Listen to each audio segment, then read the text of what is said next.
नागपूरमध्ये परिचारकांच्या कामबंद आंदोलनाचा आज चौथा दिवस आहे। 7व्या वेतन आयोगातील त्रुटींच्या निषेधार्थ परिचारिकांनी हे आंदोलन पुकारले। महाराष्ट्र राज्य परिचारिका संघटनेचा बेमुदत संप सुरू आहे। परिचारकांच्या आंदोलनाचा वैद्यकीय सेवांवर देखील आता परिणाम जाणवतोय। नागपुरात मेडिकल रुग्णालयामध्ये निम्म्या शस्त्रक्रिया पुढे ढकलण्यात आल्या।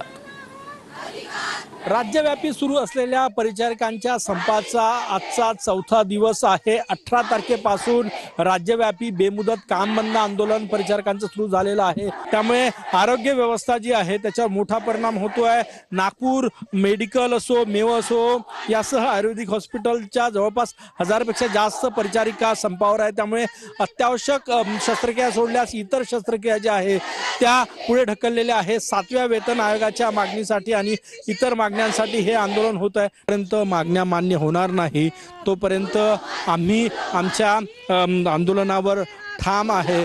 कामबंद आंदोलन कंटिन्यू करणार असा इशारा या नर्सेसनी दिलाय। कॅमेरामॅन सचिन सयामसह गजानन उमाटे, TV9 मराठी।